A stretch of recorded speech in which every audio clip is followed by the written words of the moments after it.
ישראל, לא לפחד, השם אלוקיך הולך איתך. עם ישראל, לא מפחד, השם אלוקינו השם אחד.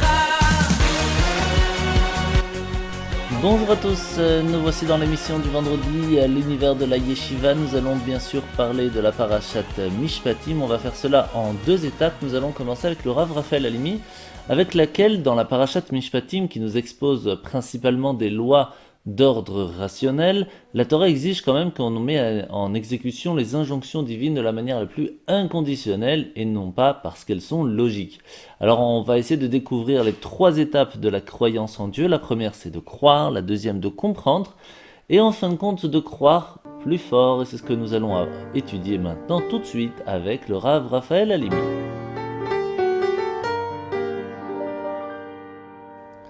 Shalom Uvracha, bienvenue à tous, Parashat Mishpatim. Il existe dans la Torah trois formes d'injonctions divines. Les chukim, les décrets, ce sont des lois que Dieu nous donne à exécuter, mais qui dépassent notre logique et ne sont pas forcément rationnelles, et que nous devons pratiquer en suivant Dieu au doigt et à l'œil. Et c'est le but de cette injonction. C'est de ne pas comprendre justement avant le Messie. Bien sûr, lorsque Mashiach viendra, nous accéderons à cette connaissance.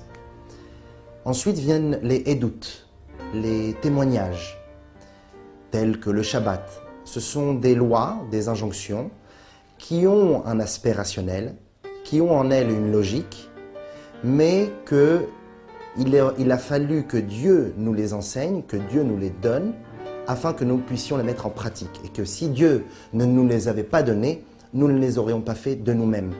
Comme nous avons dit, le Shabbat, par exemple, est une mitzvah qui a une rationalité, une logique, une raison, soit spirituelle, soit mystique, soit psychologique, soit talmudique. Il y a toutes sortes d'interprétations.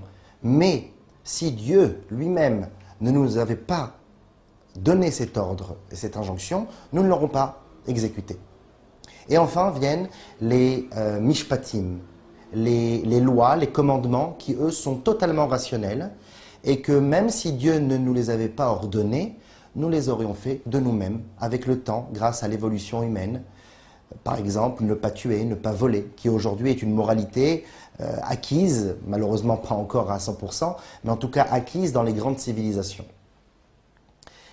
Cela dit, notre parashat cette semaine se nomme Mishpatim, non pas Chukim, les décrets, non pas Edut, les témoignages, mais Mishpatim, les lois rationnelles. Et elle porte bien son nom car, comme on le sait très bien, le nom de la parasha évoque le sens et littéral et profond de tout le concept de la parasha de manière générale.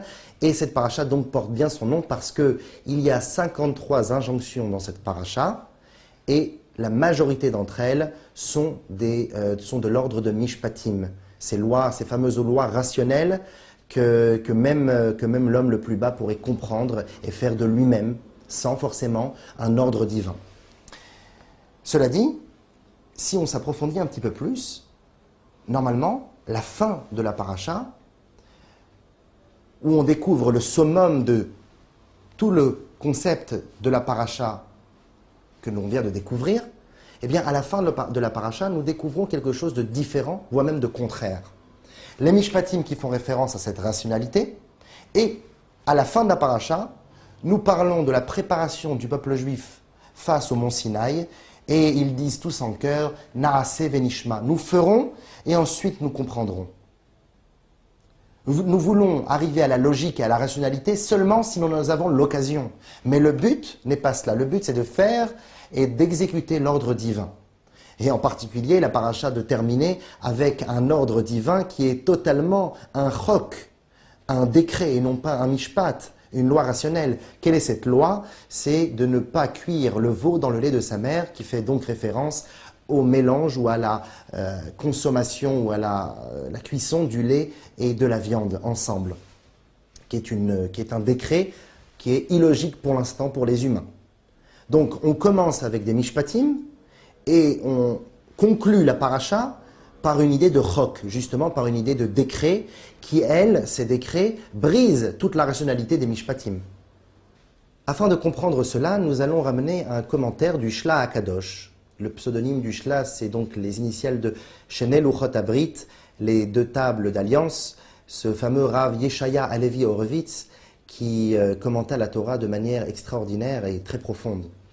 Et le Rav Horowitz, le Shla Kadosh, nous explique le passouk qui est dit dans la paracha précédente, parachat Beshalach, verset 2 du chapitre 15, où il est écrit que lorsque Moïse et les Juifs sortirent de la mer des Joncs et que Dieu avait englouti toute l'armée égyptienne, eh bien le peuple juif avec Moïse entonnèrent un chant de louange à Dieu, le Hazyashir Moshe, ce fameux cantique. Et le Ham Israël dit la chose suivante, Ze Keili ve'anveu, celui-ci est mon Dieu et je le glorifie. Eloke avi va'aromemenu, et c'est le Dieu de mon père et je l'élève, et il est élevé. C'est un même contexte, on est en train de louer Akadosh Baruch Hu, mais le Shla Kadosh fait une distinction entre ces deux parties. C'est mon Dieu et je le glorifie. Deuxième partie, Dieu de mon père et je l'élève. Le Shla Kadosh de dire que la première partie du texte, ceci est mon Dieu et je le glorifie, peut être lié aussi ve'anveu et je le glorifie en ani va'u, moi et lui. Ça veut dire que lorsque Zekeili, lorsque l'homme a la capacité de pouvoir pointer son doigt et de dire « j'ai réussi à trouver, après ma longue recherche et mon enquête personnelle, j'ai réussi à savoir et à comprendre comment Dieu marchait. Qu'est-ce qu'il attend de moi? Pourquoi? Le pourquoi du comment. Zekeili ve'anveu. Ceci est mon Dieu, ça y est, je le sais aujourd'hui. Je n'ai plus seulement qu'une foi, une croyance générale, mais je le sais, j'en suis sûr.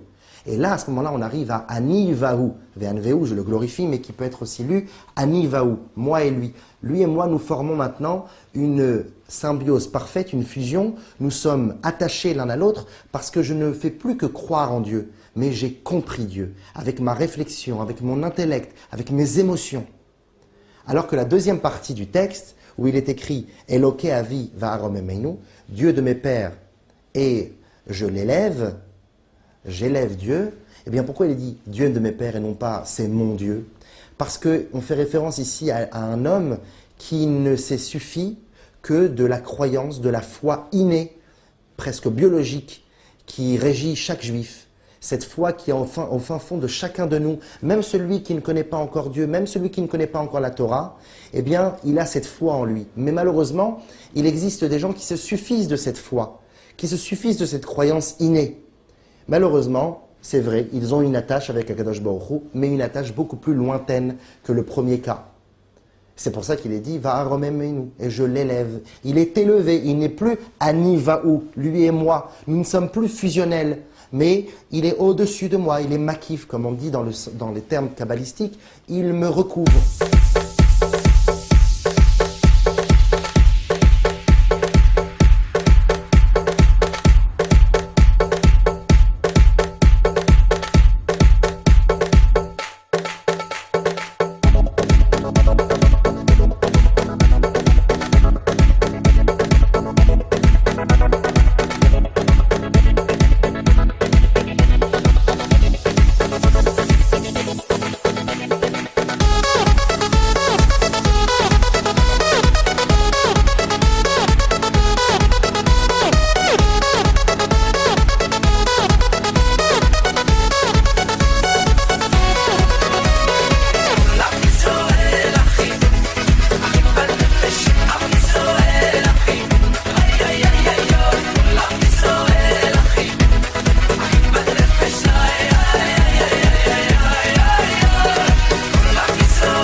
sur radiojudaïka.be.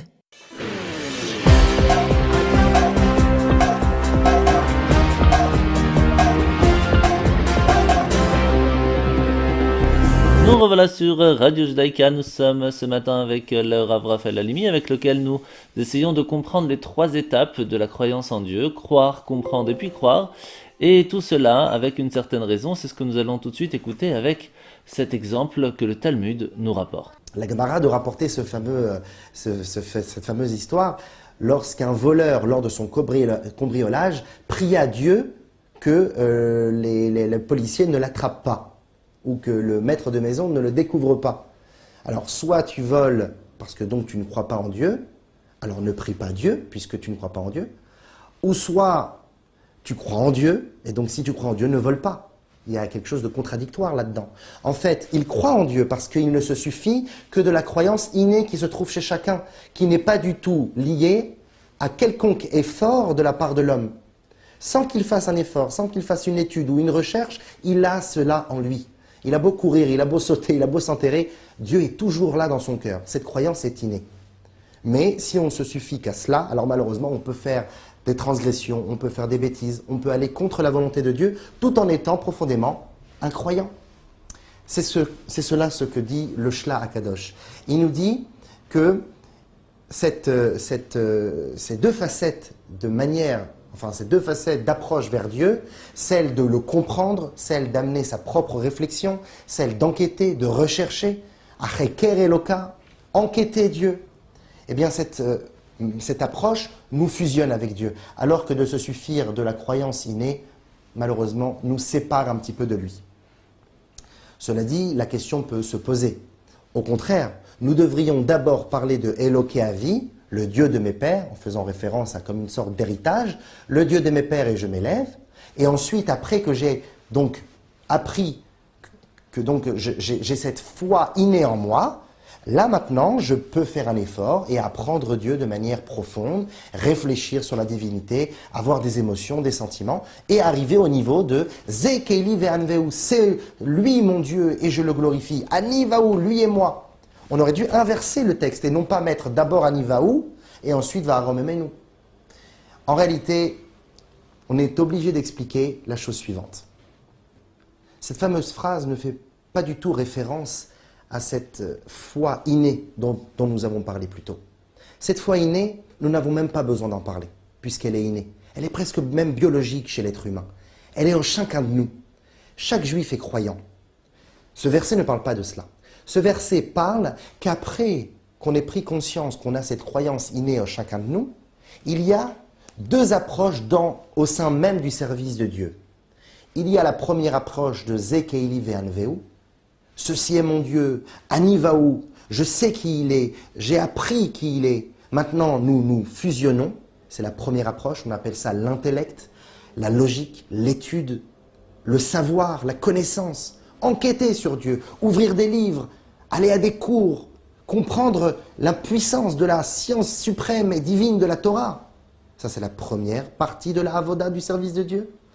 Mais il ne faut pas se limiter à cela. Il ne faut pas se dire que l'important, c'est que je comprenne, l'important, c'est que c'est logique.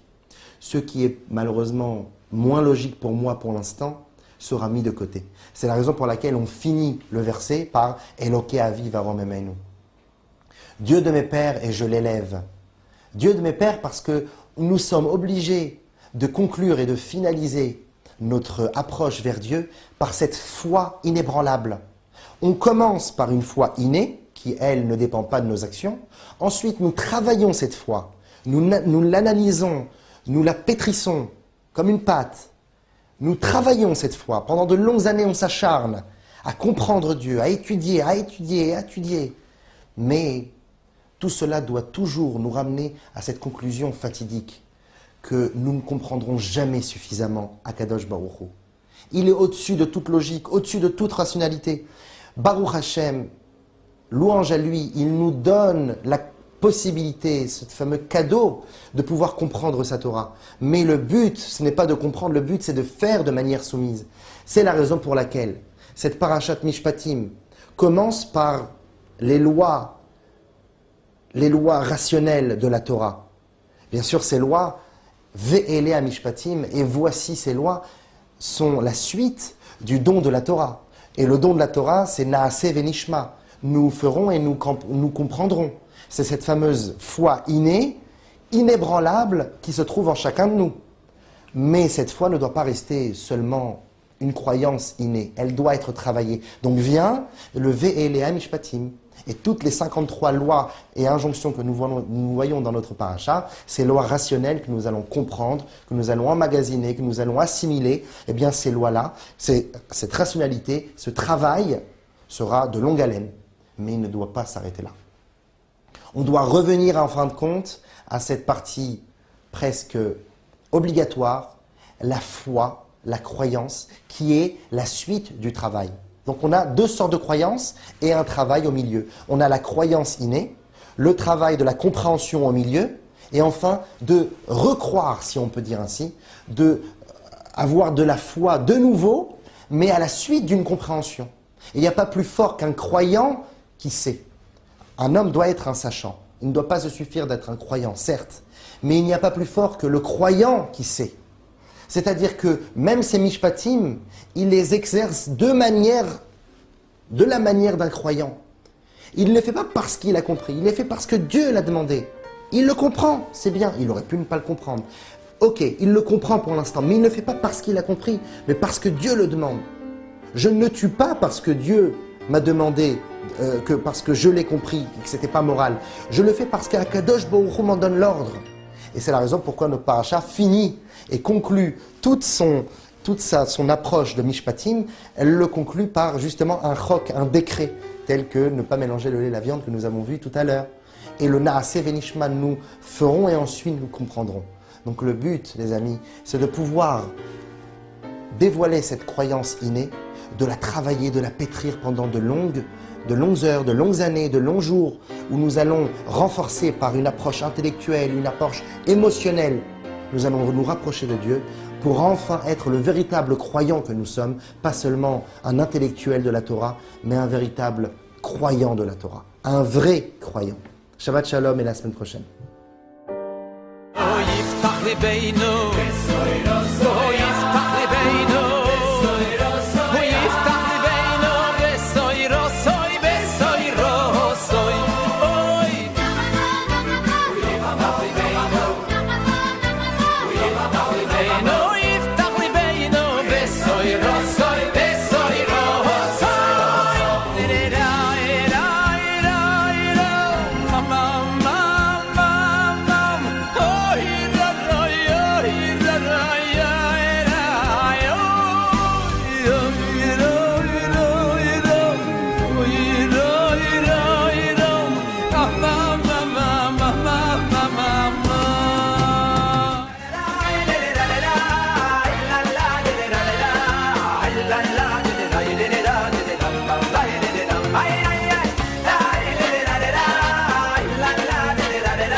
Judaïka 90.2 FM.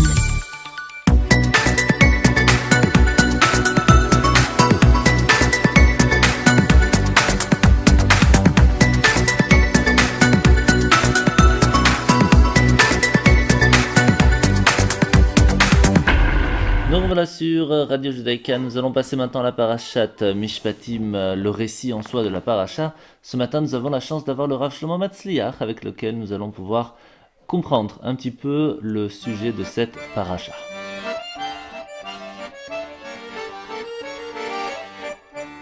Shalom Uvracha. Nous allons voir ensemble aujourd'hui la paracha de Mishpatim, qui veut dire les lois, les préceptes.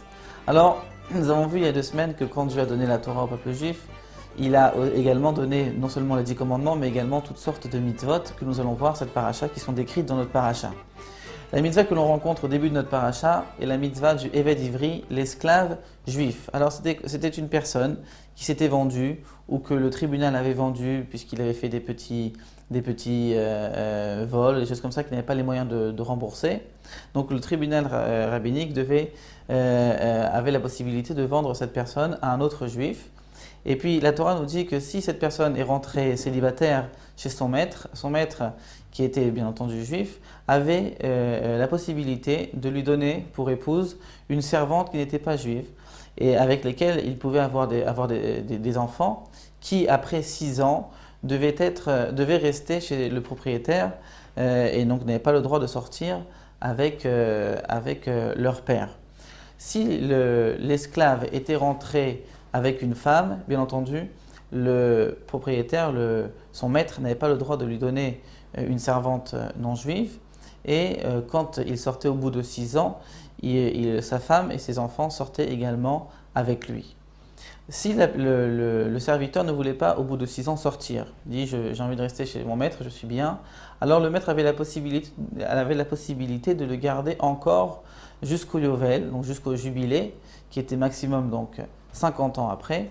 Et pour cela, il fallait emmener son esclave, son serviteur, au tribunal, et puis devant la mezouza, lui percer l'oreille en lui disant « Maintenant tu es mon esclave, tu es mon serviteur jusqu'au Yovel ». Pourquoi ce rituel Nos sages nous disent que l'oreille qui a entendu au mont Sinaï « Tu n'auras pas d'autre maître que moi » ou « Tu seras mon esclave, vous êtes mes serviteurs », les serviteurs donc de Dieu, eh bien, cette oreille n'a pas bien écouté et s'est choisi un autre maître, eh bien qu'elle soit punie de la sorte. Alors, ensuite, la paracha nous parle de la servante qui était juive, bien entendu, que son père, par souci financier, avait la possibilité de vendre à condition que celle-ci fût âgée de moins de 12 ans. Donc cette servante qui était donc une jeune fille, la Torah fait très attention à l'honneur de cette fille juive et demande donc au père de tout faire pour pouvoir acheter son enfant, sa fille. Elle demande également au maître, elle donne une mitzvah au maître ainsi qu'à son fils, ou au maître ou à son fils, de l'épouser, de la prendre pour épouse, et si ils ne veulent pas la prendre pour épouse, bien de tout faire pour pouvoir la libérer en échange d'argent, donc de la revendre en fait à son père. Ensuite, la paracha nous parle de certaines personnes qui auraient fait des fautes graves, passibles de mort. Alors il y a celui qui tue en faisant exprès et en étant au préalable averti. eh bien, lui-même sera tué. Si une personne, on parle d'une personne qui est majeure, c'est-à-dire ou bar ou bat mitzvah, à partir de 12 ans pour une fille, 13 ans pour un garçon, qui soit maudit son père ou sa mère en intégrant dans sa malédiction le nom de Dieu, ou bien alors frappe ses parents au point de les faire saigner, eh bien ces gens-là sont également passibles de mort. Une personne qui kidnappe son ami pour, comme on l'a dit, une rançon, ou bien alors pour le vendre en tant qu'esclave, est également passible de mort. Et par contre, celui qui tue sans intention, alors il n'était pas passible de mort, mais il devait se réfugier dans une ville nommée Arémiklat, ville de refuge, où il devait rester jusqu'à la mort du grand prêtre actuel. Dans la Torah, quand on parle de mort, il faut savoir qu'il y a 4 sortes de morts, l'une plus grave que l'autre, l'une plus douloureuse que l'autre. La moins douloureuse est la mort qu'on appelle chenek par strangulation. La mort qui vient ensuite est la mort de hereg, c'est la mort par décapitation. Ensuite, il y a la mort de srefa, donc on donnait à la personne du plomb bouillant à boire. Et la 4e était la lapidation qu'on appelait skila, donc où la personne était, comme on l'a dit, lapidée. Voilà les 4 morts qui pouvaient être infligées à une personne qui commettrait les fautes les plus graves, et bien entendu à chaque fois avec avertissement. Il fallait avertir cette personne de ne pas faire la faute, il fallait aussi l'avertir de la gravité de la faute, et si la personne commettait malgré tout cette faute-là, il subissait une de ces 4 morts. Ensuite, la Torah nous parle des dommages corporels, des dommages financiers. Donc on commence à aborder celui qui frappe son ami et malheureusement qui le prive d'un de ses membres, un œil, une jambe, un bras. La Torah nous dit qu'il doit payer pour 5 torts qu'il lui aurait causés. Le premier, c'est Nézek, bien entendu, c'est la perte de son membre. C'était le tribunal rabbinique qui évaluait combien cette personne valait avec, par exemple, son bras, combien elle vaut maintenant sans son bras, et l'agresseur devait donner la différence. La deuxième, qu'on appelait Tsahar, c'est la douleur, là aussi évaluée par le tribunal rabbinique, par le Beit Din.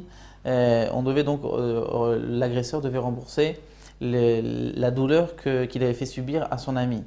La troisième est ce qu'on appelle ripouille. Ripouille, c'est les frais médicaux, tout simplement. La 4e, c'est chevet. C'est le fait que son ami ne puisse plus travailler. Tous les jours où il a été donc en arrêt maladie devront être indemnisés par l'agresseur. Et enfin, c'est le bochet, c'est la honte que son ami a pu ressentir, même si les 4 autres n'étaient pas présents, c'est-à-dire même si son intégrité physique n'a pas été touchée, juste pour la honte que ce coup lui a apporté, il devra être dédommagé, et bien entendu, cette honte-là, le prix de cette honte devra être évalué par un tribunal rabbinique, par un Beit Din. Ensuite, la Torah nous parle d'une personne qui creuserait un trou dans le domaine public et dans lequel tomberait un homme ou un animal. Bien entendu, le propriétaire, le responsable de ce trou devra payer l'intégralité des dommages. Une personne qui a volé également, si on le retrouve sans qu'il avoue, il devra payer le double de ce qu'il a volé. Si par contre, il a volé un agneau et qu'il l'a tué ou vendu, il devra rembourser à son propriétaire 4 fois le prix de l'agneau, et s'il a volé du gros bétail, il devra payer 5 fois. Pourquoi cette différence? Les Chaim nous disent on peut constater à quel point Dieu fait attention à ce qu'on appelle l'honneur de ses créatures. Une personne qui a volé un agneau a dû prendre l'agneau sur son épaule, il a dû être donc ridiculisé, il a dû faire un acte un peu méprisant que de transporter un animal sur son dos. Donc la punition est la punition est par cette occasion un peu moins importante, alors que celui qui a tiré un bœuf n'a eu aucune honte, parce que c'était en plus à l'époque un moyen de locomotion. Donc la punition est grande et il devra payer 5 fois le prix du bœuf. Une petite parenthèse. Ensuite, il y a une mitzvah d'amener devant un tribunal rabbinique et non devant un tribunal civil. À chaque fois qu'il y a un litige entre nous, on devra apporter ce litige devant un tribunal rabbinique. Il est interdit, quand le juge rend son jugement, de l'insulter, de le maudire. Il faudra respecter le juge puisqu'il symbolise également Dieu qui est représenté par la Torah qu'il connaît. Il y a aussi la mitzvah dans la parashat Mishpatim de rendre un objet perdu à son propriétaire, bien entendu si celui-ci donne des détails précis sur l'objet, la couleur par exemple, l'emplacement à laquelle il a été perdu, etc. Il y a aussi la mitzvah de faire la shemitah, c'est-à-dire Dieu demande aux paysans, aux fermiers, de labourer sa terre pendant 6 ans et de la laisser reposer la 7e année. On voit aussi la mitzvah des 3 fêtes. Il y a à 3 reprises dans l'année, Pessah, Shavuot et Sukkot, l'obligation de venir et donc d'offrir un sacrifice à Dieu dans le temple ou tout simplement de venir assister au service des Kohanim à l'occasion de ces 3 fêtes.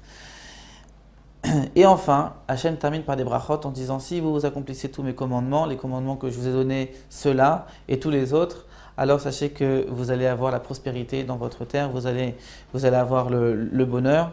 Et donc, toutes les petits bobos, les petits inconvénients que vous pourriez avoir, je les retirerai de vous et puis vous allez vivre une vie paisible et tranquille.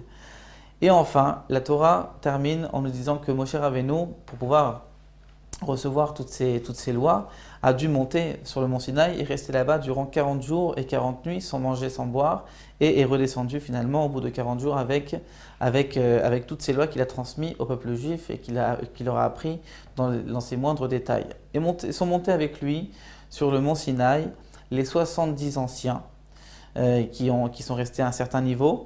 Il y avait aussi son frère Aaron et ses 2 neveux Nadav et Avihu qui sont montés un peu plus haut dans la montagne, et finalement son élève Yoshua qui est monté encore un peu plus haut, et tout cela, toutes ces personnes-là l'ont attendu durant 40 jours et sont redescendus avec lui quand Moshe avait terminé de recevoir toute la Torah de la part de Dieu. Voilà un peu les parashas de Mishpatim. En gros, nous allons voir la semaine prochaine qu'une fois la Torah reçue, Dieu demanda de construire une maison dans laquelle il pourra résider. Shabbat Shalom.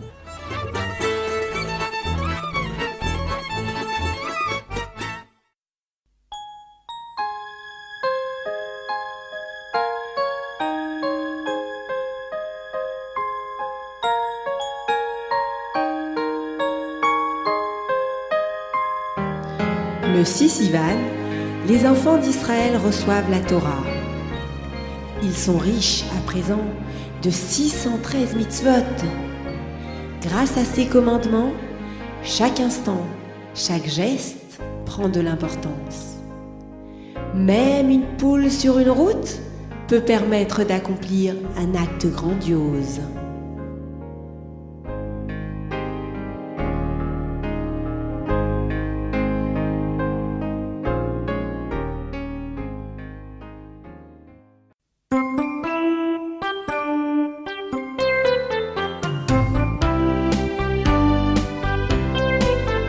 Sur ma route, sur mon chemin, je vois une poule égarée.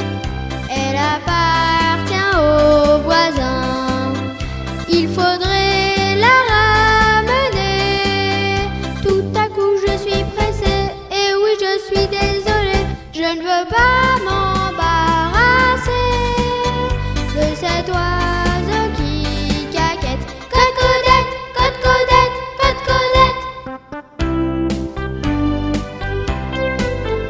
Par une journée d'été, j'ai trouvé près du sentier une gourde bouchon vert. Où est son propriétaire? Faut-il donc le rechercher? Faut-il donc se fatiguer? Il aura abandonné. Elle ne coûte que 3 sous. Glou glou glou, glou glou glou, glou glou glou. Ne passe pas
sur le tableau annonce bien oh allô allô. Venez me décrire l'objet, je vous le restituerai. S'il te plaît, s'il te plaît, s'il te plaît.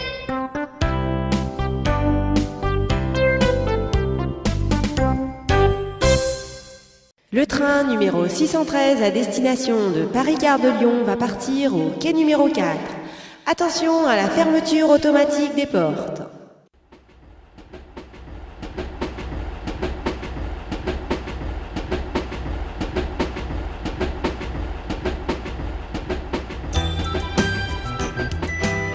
Tu sais qu'un nouvel élève, un étranger, rejoint notre classe dès demain? Oui, pour lui ce sera difficile. Il doit s'habituer à tant de choses à la fois. Un nouveau pays, de nouveaux amis et surtout une nouvelle langue. Il aura besoin de beaucoup d'aide. Mais attends, n'oublie pas qu'il vient chez nous. On sera toujours là pour l'aider. Il ne se sentira jamais seul. D'accord, mais il ne faut pas non plus l'étouffer. Il faut simplement l'épauler. Avec du tact et du cœur, il y a 1000 moyens d'aider son prochain.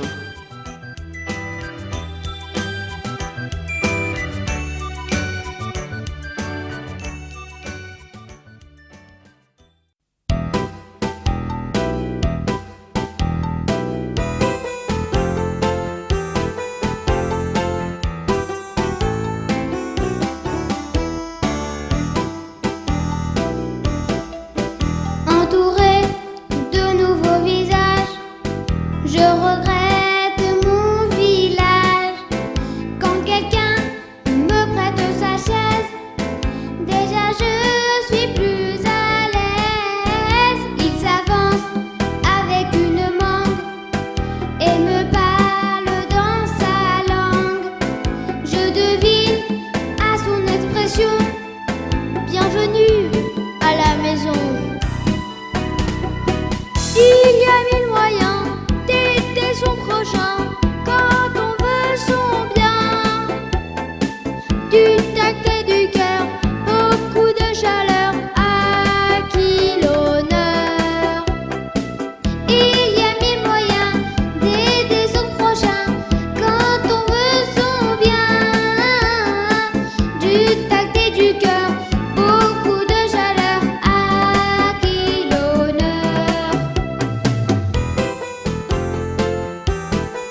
choishes. Oh, a little bit of light, a bit of light.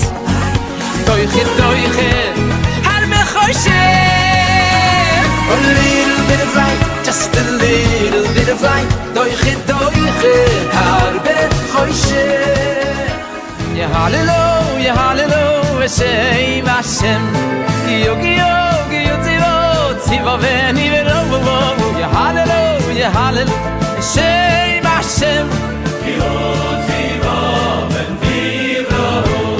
Moya mideim lo ad le'olam, lo ad le'olam. Moya mideim lo ad le'olam, lo ad le'olam.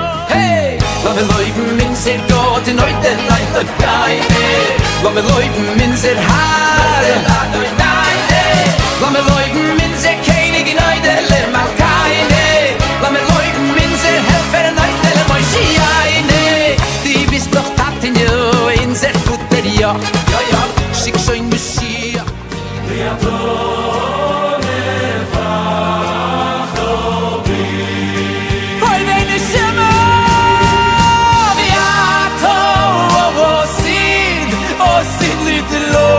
I believe love me man Holy Hazira Bile you see the love you see the love Elokai Elokai Oi me hashmeya mi bishalia Mishmoya Mi pi amele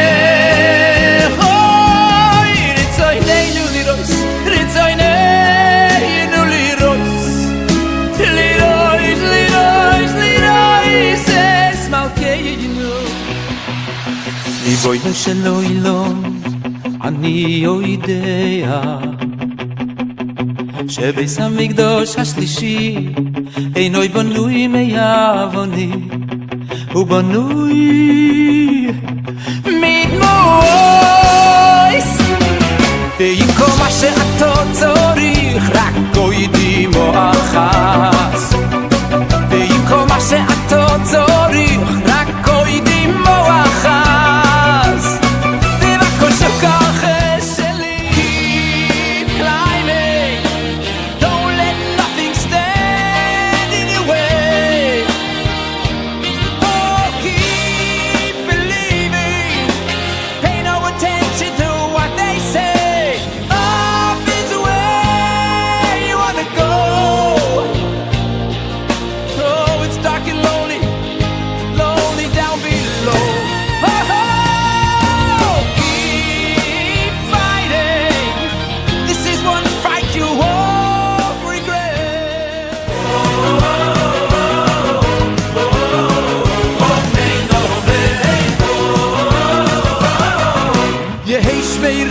Mevora Leolam Leol Meomayo Veimro Veimro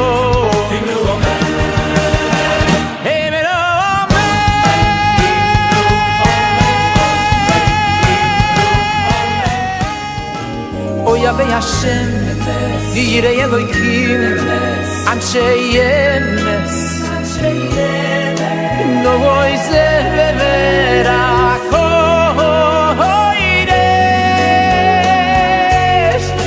Shemekim umeirim vezoilo Oy batoiro vemasim toivim Sharei sharei mizrach elam odea bechol yom Daltot sharei mizrach elam odea bechol yom Daltot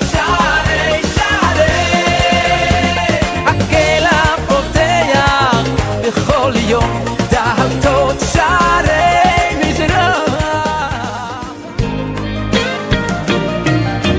לא מו השם תעמוד מרוחוי מרוחוי מרוחוי לא מו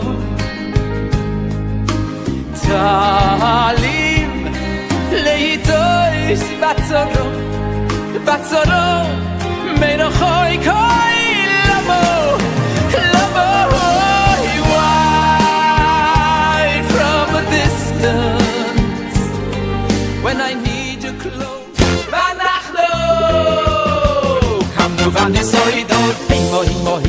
hima kara kara vinna follow hima hima hima hima kara vinna follow hima hima hima hima kara kara vinna follow hima hima hima hima kara vinna follow ואנחנו כמובן יסוידות ואנחנו כמובן יסוידות ואנחנו כמובן יסוידות ואנחנו כמובן יסוידות 1, 2, 3, 4 כמובן יסוידות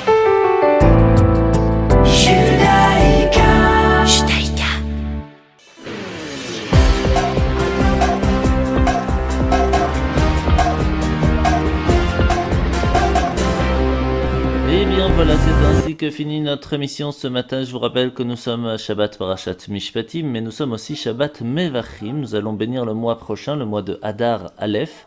Comme vous le savez, cette année nous avons 2 Hadar, ce qui veut dire que Purim sera dans un mois et demi. Et donc on doit se préparer déjà à partir de la semaine prochaine à savoir comment faire les Mishloach Manot, où on va écouter la Megillah, etc. Et donc je vous propose déjà d'y réfléchir. N'oubliez pas d'allumer les bougies de Shabbat ce soir à 17h15. Shabbat se finira à 18h28 en vous souhaitant de passer un très bon Shabbat. Et à la semaine prochaine. Shabbat Shalom.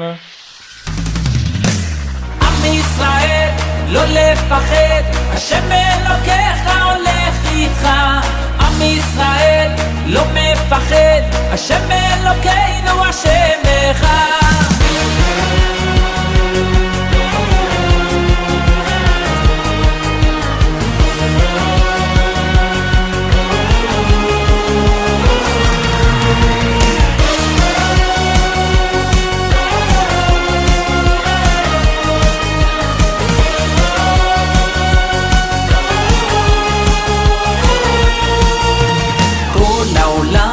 גשר צר, והעיקר לא לפחד כלל, ומלמעלה הוא שומר, צר ואויב לא יתקרב, אח לאח ויד ביד, ישראל זה עם אחד, ומלמעלה הוא עוזר, שומר שומר ישראל. עם ישראל לא לפחד, השם אלוקיך ישראל לא מפחד, השם אלוקינו השם אחד. עם ישראל לא לפחד, השם אלוקיך הולך איתך. עם ישראל לא מפחד, השם אלוקינו השם אחד.